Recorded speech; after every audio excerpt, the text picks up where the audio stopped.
자, 이제 검찰 수사는 유재수 전 부시장에 대한 청와대 특감반의 감찰을 누가 왜 중단시켰는지 밝히는 쪽으로 향하고 있습니다. 당시 금융위 최고 책임자도 조만간 불러서 조사할 계획입니다. 검찰 취재기자 연결해서 더 자세히 물어보도록 하겠습니다. 장윤정 기자, 유 전 부시장 문제가 있었을 당시에 금융위원장 곧 소환할 예정이라고요? 네, 검찰은 조만간 최종구 전 금융위원장과 김용범 전 부위원장 등을 불러 조사할 것으로 보입니다. 2017년 유재수 당시 금융위 정책국장의 비위 사실을 보고받은 후에도 별다른 징계 없이 사표를 수리한 건 직무유기에 해당하는지 보고 있는 겁니다. 앞서 검찰은 금융위 인사 담당자 등 실무자들을 불러 조사했고 감찰 여부와 관계없이 유 전 부시장의 사표를 처리하도록 지시받았다는 취재의 진술을 확보한 것으로 알려졌습니다. 유 전 부시장은 지난해 3월 75일 동안 병가 뒤 아무런 징계 없이 사표가 수리됐습니다.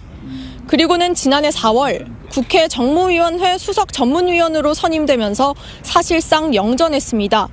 최종구 전 금융위원장은 1년 전 자신이 유 전 부시장을 직접 그 자리에 추천했다고 밝혔고 더불어민주당의 요청과 금융위 자체 판단이 있었다는 금융위 전 고위 관계자의 언론 인터뷰도 나오고 있습니다.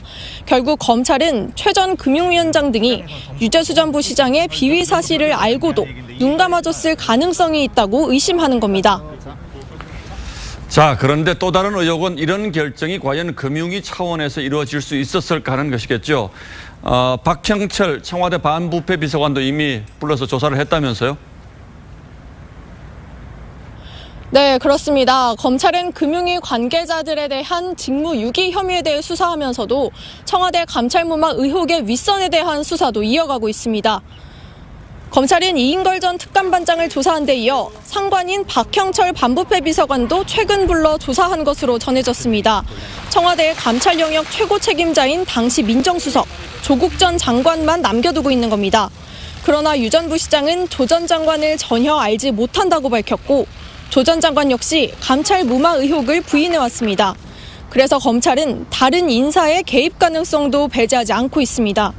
검찰 수사가 유 전 부시장의 비위 의혹뿐 아니라 관련 부처의 직무유기와 청와대의 감찰 무마 의혹까지 전방위로 진행되고 있는 모습입니다.